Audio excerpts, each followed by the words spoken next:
비가 온 후에는 아주 화창하기도 하지만 이 기온 조절이 잘 안 돼서 여러분들 독감 걸린 모습들을 보면서 참 답답하시겠다, 힘드시겠다, 기침도 많이 하시고 힘드시겠다 생각을 합니다. 그런데 유행가 가사에도 있듯이 아픔은 성숙해지지 않습니까? 고통만큼 성숙해지는. 사실 우리가 이 기쁨은 즐거움을 줍니다. 그런데 아픔이나 슬픔은 성숙시키는 게 사실이죠. 아픔이 올 때, 슬퍼질 때 그 상황을 영적인 성숙의 기회로 삼는 것, 이것이 지혜가 아니겠습니까? 자, 오늘은 미리 예고를 하겠습니다. 오늘 설교 좀 딱딱합니다. 좀 어렵습니다. 욕심을 좀 냈습니다.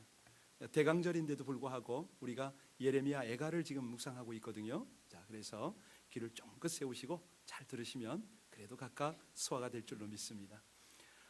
BC 573년 바벨론 침공 때가 오늘 본문의 배경입니다. 더 비참해질 수 없는 상황까지 이르는 이 유다, 다시 말하면 예루살렘의 민족적 아픔, 이거를 슬픈 노래로 부른 것이 바로 애가거든요. 애가서가 몇 장까지 되어 있다고요? 5장까지 되어 있습니다.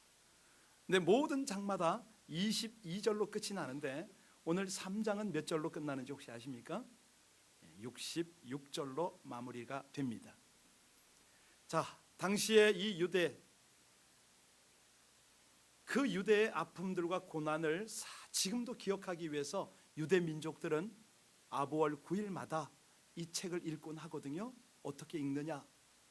눈물이 반쯤 섞인 목소리로, 아니 눈물을 흘리면서 꺽꺽거리면서 이 예레미야 애가서를 읽습니다. 특별히 3장에 오면은 그들이 보면 자지러질 정도입니다. 너무 아파서 힘들어서. 당시 예루살렘은요, 성도 무너지고 성전도 무너졌습니다. 백성들은 다 포로로 끌려가고요, 뭐 좀 건강하고 힘쓸만한 사람은 다 끌려갔습니다. 그랬더니 먹을 것이 없는 상황에서 심지어는 자식들의 시체까지 먹어대는 아주 비참하고 갈 때까지 간 그런 아픔과 고난이 여기 있었습니다. 우리 한국 민족이 일제시대 때 당하던 그것과는 비교할 수 없겠지만 그래도 약간 좀 그 상황을 연상하시면 대충 이해가 가실 겁니다. 그러면 이 예레미야 애가를 기록한 예레미야는 어떤 사람인가? 그는 약관 20여 세의 나이로 하나님께 선지자로 부름을 받은 것이죠. 평생 독신으로 살았습니다. 평생 하나님의 말씀만을 받고 전했죠. 그가 요시야 왕 13년째의 선지자로 부름을 받아가지고 그 유다의 마지막 왕 누굽니까? 비운의 왕 시드기야. 그러니까 5 왕을 섬기면서 40년 동안 이 선지자의 생활을 한 겁니다. 자, 그런데 조금 더 그 상황을 우리가 조금 더 이해를 해야 되는 것이요, 당시의 신학 사상은 소위 말하는 시온 신학이라는 것이 있었어요. 뭐냐면 하나님이 예루살렘에 계신데 어찌 예루살렘이 망하겠는가? 우리는 반드시 평안을 얻을 것이다, 잘 될 것이다, 번성할 것이다. 요즘으로 말하면 번영신학입니다. 그런 이 신앙 체계를 가지고 있었기 때문에 예레미야가 외치는 음성, 다시 말합니다, 여호와께 돌아오라. 유다가 이제 곧 더 완전히 망할 것이다. 바벨론에게 항복해야 된다. 여러분이 유다 백성이었으면 이 소리를 듣고 기분이 어땠겠습니까? 그러니 당시 왕들과 권력층, 심지어는 백성들까지 예레미야를 좋아할 수가 없죠. 네, 매국노로 몰렸습니다. 결과적으로 박해와 멸시를 온몸으로 받은 것이죠. 아니, 화가 좀 났던 왕은요, 어디까지 반항을 했냐면, 야, 전국에 하나님 말씀 다 모아와, 불태워버렸습니다. 아니, 예레미야를 옥에 가두고 빠져나오지 못하도록 한 것이죠. 그런데 다른 한편에서는 어떤 일이 있었냐면, 여러분들 아시는 거짓 선지 하나냐와 스마냐 같은 이런 세력들이 계속해서 백성들에게 거짓 예언을 합니다. 평화가 있을 거라고, 이제 곧 잘 될 거라고. 자, 유다 왕들도 백성들도 영적 안목이 어두워졌지 않습니까? 분별이 되질 않습니다. 이러한 상황에서 40년 그 긴 세월을 온 몸으로 고난을 담당하면서 눈물을 흘리고 미친 사람처럼 그렇게 이 유다에서 사역을 했던 예레미야, 이제 그의 마음이 우리에게 조금 느껴졌으면 좋겠는데요, 그 메시지의 핵심이 뭐냐면 진리의 말씀에 사로잡혀라. 여러분, 오늘 제가 서두에 미리 말씀드렸죠, 오늘 메시지가 좀 딱딱할 거라고, 어려울 거라고. 이것은 왜 그러냐면 죄에 대한 진단을 좀 해야 하기 때문에, 아니 각성을 좀 해야 되기 때문에, 진단받고 각성하면 어떤 일이 벌어집니까? 진정한 회복이 일어납니다. 그때 회복이 일어납니다. 경고의 메시지를 듣지 않으면 우린요, 자기 감정, 자기 의지가 주관이 되기 때문에 여지없습니다. 죄를 추구할 수밖에 없습니다. 결과는 언제든지 무너지는 거죠. 육신적으로 보면 와, 저 사람 뭔가 될 것 같은데, 아니에요. 결과는 무너집니다. 여기 예루살렘이 하나님의 진노와 심판을 받아서 완전히 황폐해진 이유가 뭐냐면, 여기 거짓 선지자들, 헛되고 어리석은 그런 계시, 묵시를 따랐기 때문에 이런 결과가 왔지 않습니까? 평안과 위로의 메시지만 들은 거예요. 예수 믿으면 잘 된다고, 온 집안이 평안할 것이라고, 이런 메시지만 계속 즐겨 들으니까 결과가 이렇게 되어버렸다는 것입니다. 여러분, 형통하고 평강한 메시지는 듣기 좋습니다. 그러나 아프고 힘들고 그렇게 부담스러운 이런 경고의 메시지에 귀를 기울이지 않으면 돌이킬 방법이 없어요. 회복이 되질 않습니다. 아니, 하나님께서 약속하신 온전한 복을 누리게 되지를 못합니다.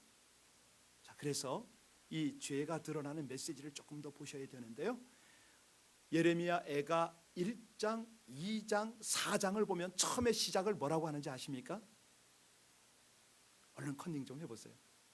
슬프다, 에카하 그래요. 에카하, 우리말로 에가랑 비슷하죠. 에카하, 슬프다. 그런데 3장에서는 뭐라고 시작이 되었습니까? 여호와의 분노의 매로 시작을 합니다. 왜 이럴까요? 긴장하라는 거죠. 긴장하라. 이게 이제 문학적 기법으로는 배반의 효과다 이렇게 말하는데, 요즘 말로는 반전의 효과다 이렇게 말합니다. 반전시키는 거죠.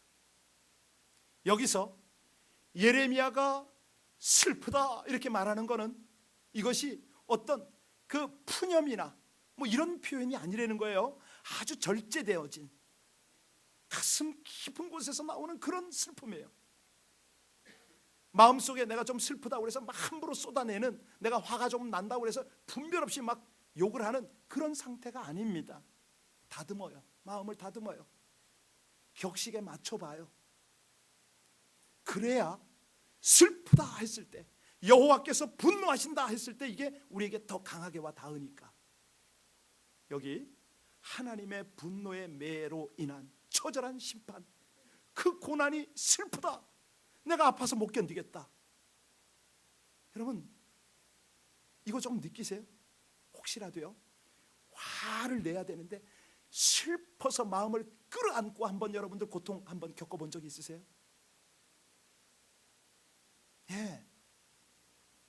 사람은요, 특히 믿음의 사람은 아파서 그거를 끌어안고 아파하면 그때요, 하나님께 더 가까이 나가는 거 아세요? 아니, 최소한 자식 영혼에 대해서 한 번쯤은 깊이 고찰할 수가 있어요. 더 중요한 건요, 아플 때 이 슬픔을 가지고 사랑을 배워가요. 사실 기쁨의 감정보다는 이 슬픔의 감정이 남을 더 이해할 수가 있습니다. 그리고 슬퍼할 줄 아는 사람은 적어도 그 영혼이 살아있는 사람입니다. 동의하십니까? 그렇죠. 영혼이 살아있기 때문에 저 죽어가는 영혼들, 저 타락한 영혼들, 함부로 살아가는, 함부로 말하는 그 인생들을 바라보면서 슬퍼하는 거죠. 다시 말하면 세상의 아픔, 이 불의함, 이 모순, 이거를 고통으로 끌어안고 슬퍼하는 거예요. 하나님의 마음을 느끼기 때문에. 하나님의 마음을 깨달아가기 때문에. 아니, 그런 사람은요, 놀랍게도 하나님의 위로를 받는 사람인 거 아세요? 세상에서 누가 위로해 줍니까? 하나님이 위로하죠. 얘야, 네가 슬프니? 내가 슬픈 거야. 얘야, 네가 아프니? 그 아픔이 내 아픔인 걸 네가 느끼는구나. 하나님 위로 받지요. 은혜 받지요. 여러분이 1절과 3절을 읽으셨는데 바로 그 모습입니다. 여기 1절부터 3절까지를 보세요. 고난은 당하는 자가 누구라고요? 나로다 그러는 거예요. 누가? 예레미야가. 진짜 자기가 고난 당합니까? 당하지요. 그런데 지금 여기서 여호와의 분노의 매를 맞는 것은요, 예루살렘이었어요. 유다 백성이었어요. 근데 그들을 보면서 내가 아프다는 거죠. 얼마만큼 아픈가? 4절에서 6절을 보세요. 아주 육체적 고통을 말합니다. 4절부터 6절까지 다 같이 읽습니다. 시작. 나의 살과 가죽을 쇠하게 하시며 나의 뼈들을 꺾으셨고 고통과 수고를 쌓아 나를 애우셨으며 나를 어둠 속에 살게 하시기를 죽은 지 오랜 자 같게 하셨도다. 좀 느껴지십니까? 너무 고통스럽다는 거예요. 육체적으로, 내가 정신적으로도 너무 힘듭니다. 왜냐하면 하나님의 영광이 사라졌기 때문이라는 거예요. 여러분, 예루살렘도 그렇고요, 거룩한 성전도 그렇고요, 하나님의 영광이 떠나면 그 다음에 남는 건 뭡니까? 탄식이죠. 슬픔이죠. 물론 아무 감각 없는 사람도 있습니다. 성전이야 어찌됐든 그저 나만 먹으면, 나만 잘 살면 된다는 거죠. 짓밟혀도 돕는 자가 없어도 상관없다는 거예요. 그런데 예레미야가 지금 하나님의 전이 무너지고 하나님의 영광이 보이질 않고, 아니 그렇게 파괴가 됐는데 누가 하나 세우려는 사람이 없는 이 모습을 보고 아파합니다. 왜? 하나님의 마음을 느끼니까. 백성들은 포로로 잡혀갔죠. 어린아이들과 노인들은 아사 상태가 됐죠. 이거를 내 육신과 정신의 고난으로 삼는 거예요. 여러분, 이런 것들 잘 와 닿지 않죠? 옛날 얘기 같습니까? 예, 그런데 아닙니다. 현실입니다. 지금 이 순간에도요, 아프리카나 또 뭐 우리 아시아 쪽에도 물론 있습니다. 중남미 여러 지구 모퉁이에서는 1분에 24명이 굶어 죽고 있는 거 아세요? 1분에. 그럼 하루에는요 3,500명의 아사자가 나옵니다. 1년에 얼마나 죽는지 아세요? 2,300만 명. 북한 인구 한국의 반이 죽어나갑니다. 자, 그래요. 뭐 그건 눈에 보이지 않고 남의 나라 일이니까 상관없죠. 이렇게 우리 살아가잖아요. 이럴 때 하나님, 제가 아픕니다. 힘듭니다. 청년들이요, 그대들이 이걸 알아야 돼. 하나님, 그래서 저들 좀 먹여 살리게 해주세요. 왜 하나님이 성공 안 시키겠어요? 왜 그 기도를 안 들으시겠어요? 여러분, 어떤 사람들은요 정말 몰라요. 뭘 모르냐고요? 내 자식들이 죽어가는데 몰라요. 우리 자식들이 밥이 없어서 굶지 않는다고요? 잘 먹어서 오히려 몸이 비대해진다고요? 아닙니다. 여러분, 우리 자녀들이 왜 죽는지 아세요? 마약 때문에 죽어가잖아요. 온갖 음란한 것, 부모들을 보고 배울 게 없어 정신적으로 죽어가잖아요. 저 게임기, 얼마나 그 영적인 죽음이 눈앞에 있습니까? 이건요, 가만히 생각해 보면 부가 편중됐기 때문에 굶는 사람이 나오는 거고요, 하나님은 먹을 만큼 주시거든요. 어른이 타락했기 때문에 아이들이 죽는 겁니다. 이것도 아멘 안 하십니까? 그렇잖아요. 이걸 보고 우리는 슬퍼해야죠. 슬퍼해야죠. 하나님 그렇습니다.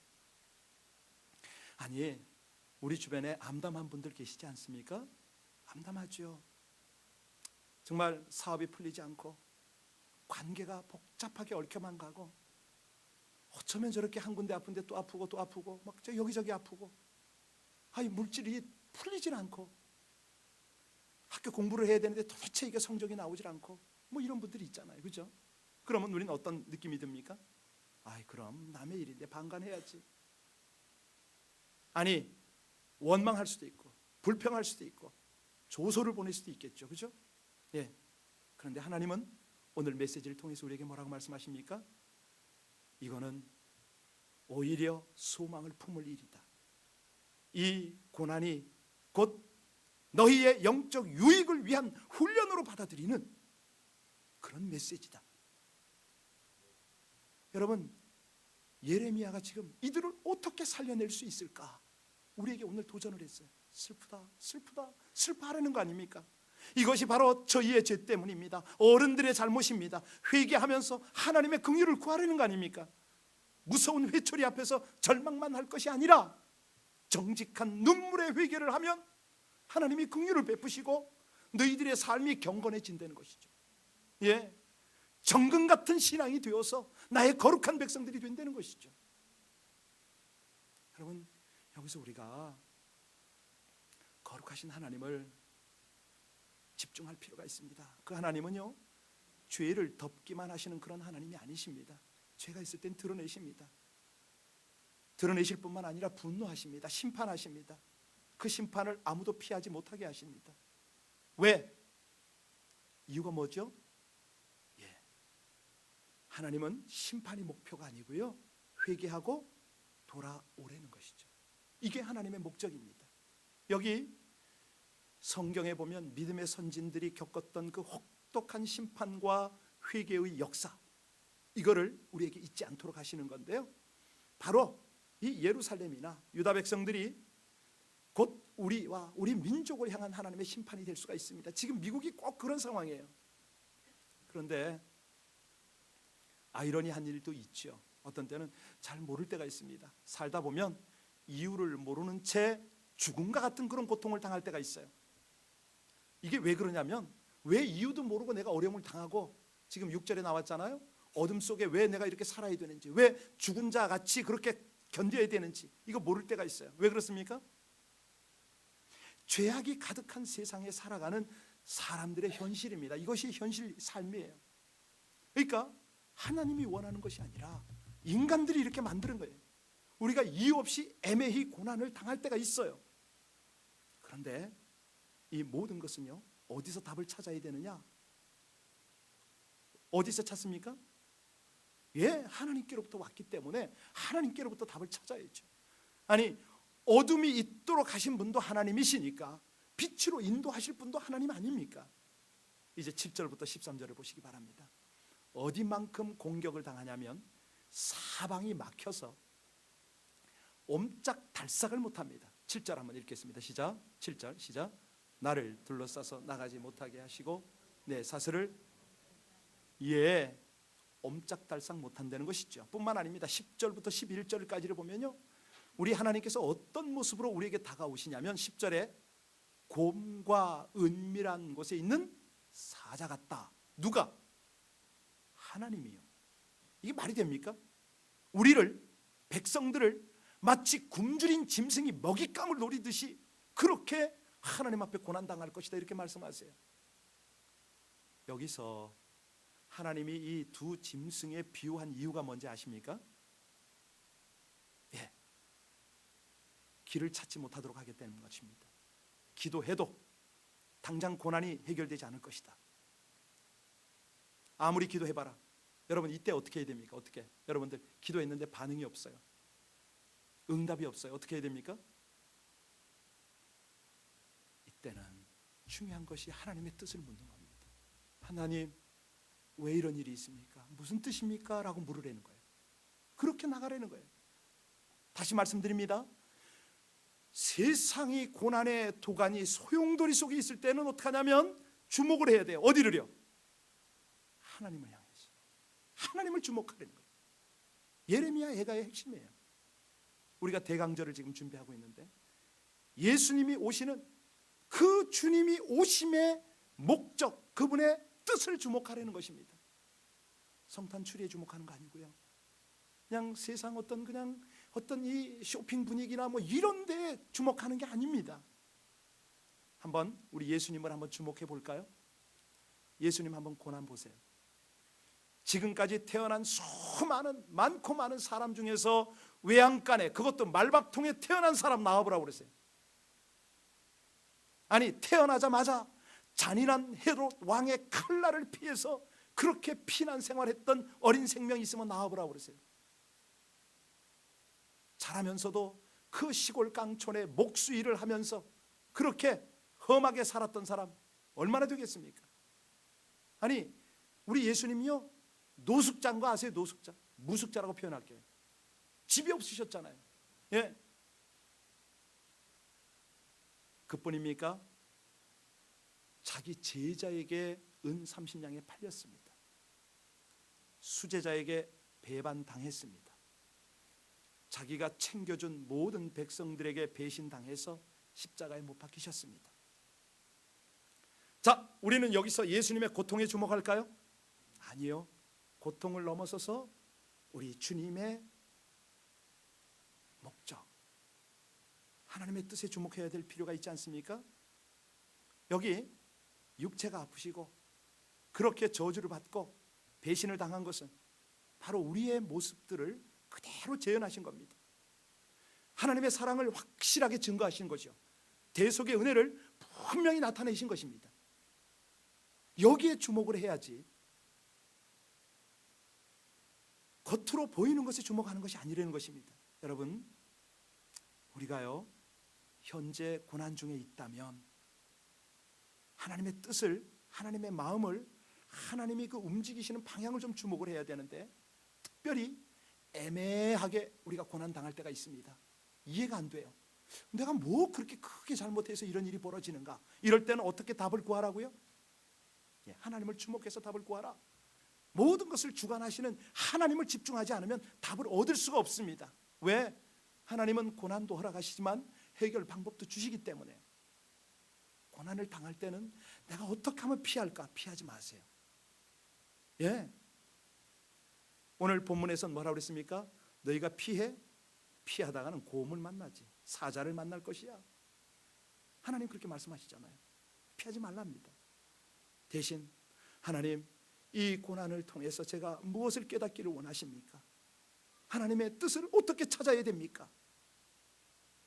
이전에 알지 못했던 더 깊은 하나님의 뜻을 깨달아 가고요. 예, 그렇습니다. 주님, 이 고난이 곧 저에게 유익입니다.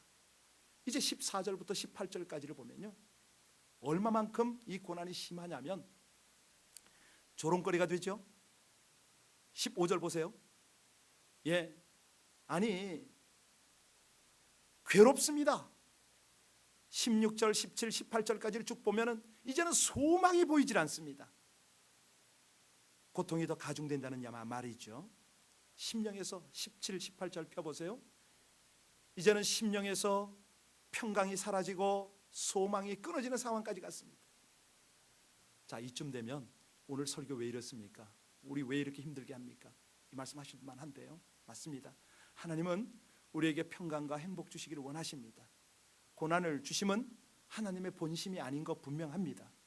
자, 그런데 하나님이 왜 이렇게 근심과 고통이 가득한 세상에 우리를 보내셨는가?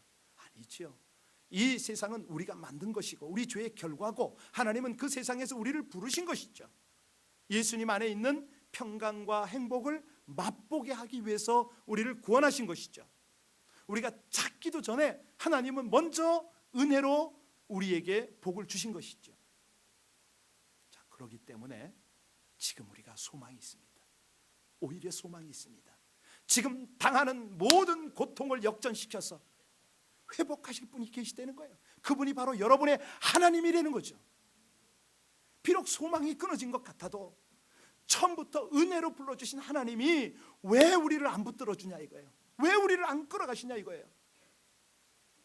우리가 그 하나님의 은혜를 의지하면 반드시 회복시키실 것을 믿습니다. 영국 런던에 있습니다. 그 K미술관이 있는데요, 거기에 프레드릭 와츠가 그린 소망이라는 그림, 아주 유명한 그림이 하나 있습니다.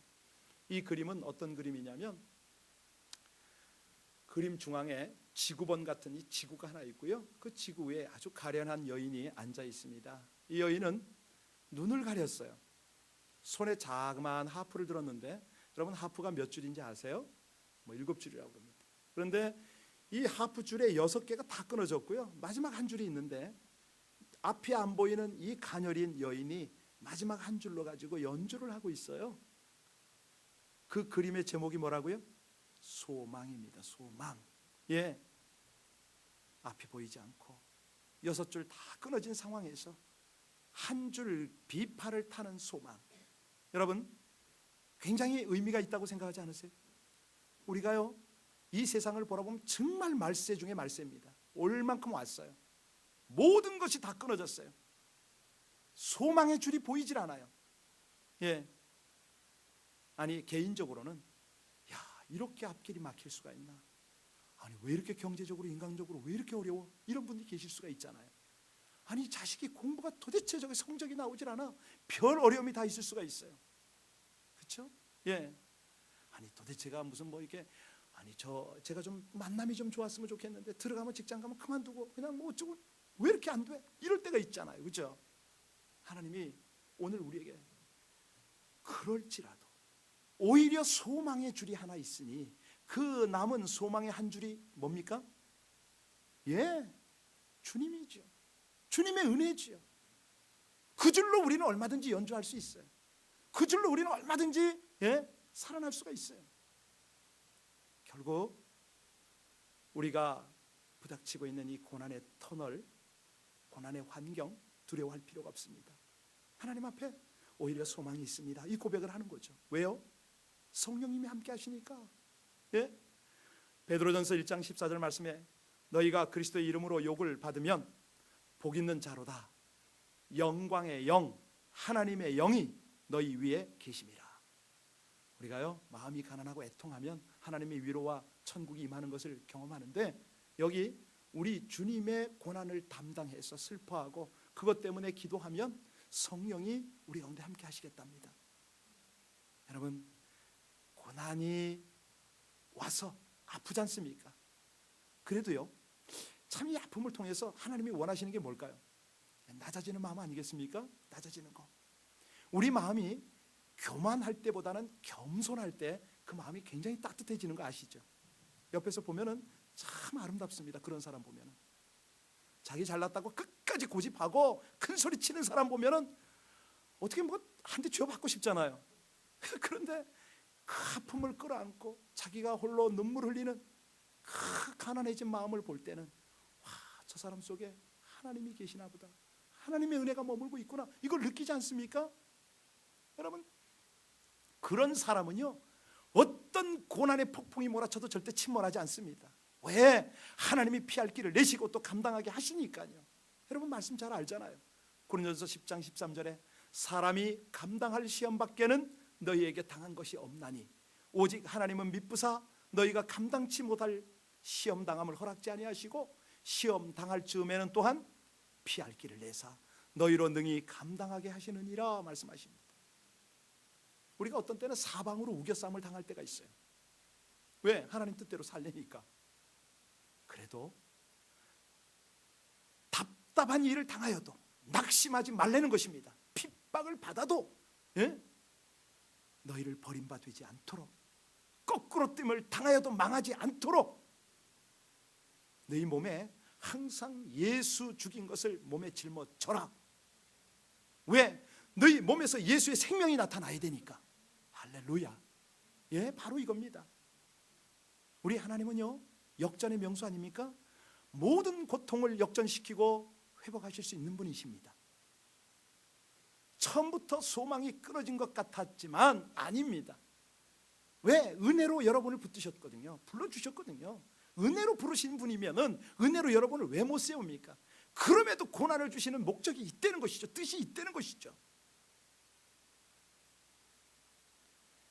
여러분들 아시는 그 유명한 심리학자 빅터 프랭클이 책을 썼어요. 많은 책을 썼지만 그 중에 하나, 나치 수용소에 있던 기억을 풀어서 쓴 책이 있는데 거기를 보니까 나치 수용소에서 말할 수 없이 잔인한 고문과 무서운 형벌과 비인간적인 학대 속에서 나를 생존하게 한 것은 희망이었다. 이렇게 기록을 했어요. 그 날마다 죽음으로 몰아가는, 뭐 딱 봐가지고 비실비실하면 다 가스실로 끌어갔지 않습니까? 그 죽음의 고문을 받으면서 꿈을 키웠습니다. 그래, 이 무서운 고문의 시대는 곧 끝날 거야. 나는 이 수용소에서 나갈 수가 있어. 그러면 내가 이 속에서 어떻게 살아났는지, 내 소망이 무엇이었는지 이거를 나보다 더 어려운 사람들에게, 아니 세상의 절망 가운데 있는 사람들에게 난 나누고 싶다. 그래서 이 고문의 과정을, 이 끔찍한 환경을 넘어섰습니다. 끝까지 견딘 거예요. 극적으로 살아나서 정말 전 세계를 돌아다니면서 강연했지 않습니까? 책으로도. 아니 위대한 심리학자로서 얼마나 많은 영향력을 끼쳤습니까? 여러분 오늘 설교 좀 힘들지 않으셨어요? 딱딱했습니까? 아니요, 이게 양약입니다. 입에 쓴 게 우리 영혼의 약입니다.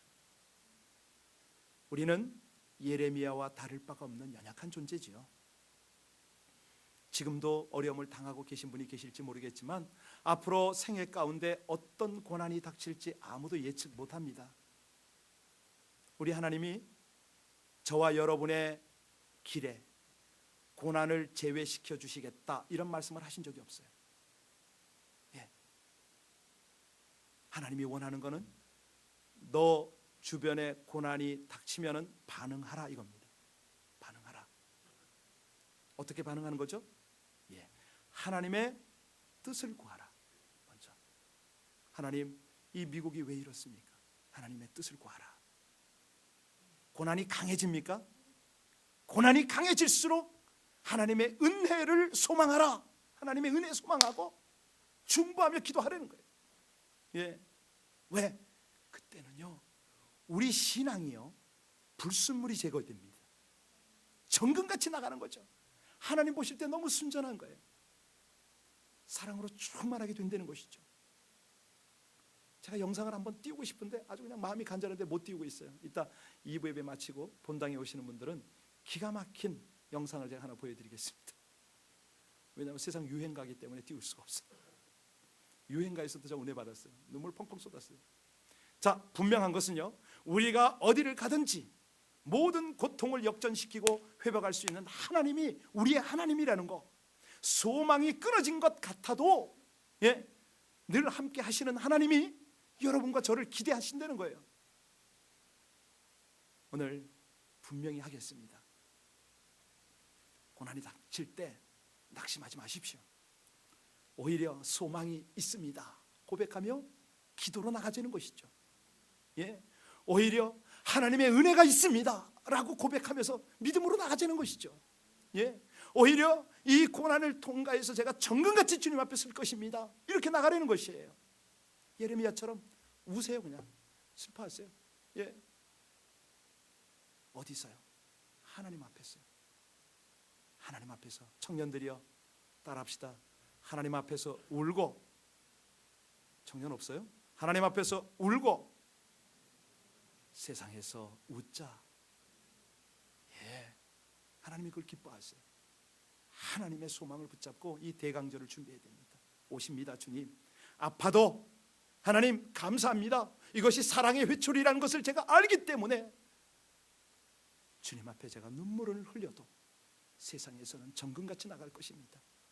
이 세상에서는 하나님의 사람으로 하나님의 나라로 나갈 것입니다. 하나님의 뜻을 구하고 그렇게 나갈 것입니다. 우리 함께 기도할 때요, 하나님, 우리 미국 땅과 조국에, 아니 우리 LA 땅에, 우리 주변에 일어나고 있는 아픔들로 인하여 소망을 갖겠습니다. 이 고난 가운데 회개케 하시는 하나님, 다시 이렇게 세워주시고 성숙한 삶을 살도록 하실 것을 믿습니다. 제 힘으로는 도저히 일어날 수 없는 절망과 고통의 상황에서도 나를 일으켜 주실 주님이, 하나님이 계시기에 그분을 신뢰하고 살아가게 하옵소서. 절망의 밑바닥에서 소망으로 향하는 큰 믿음을 향하는 은혜와 복을 허락하여 주시옵소서. 우리 함께 다 같이 오늘 말씀 생각하며 함께 다 같이 기도하시겠습니다.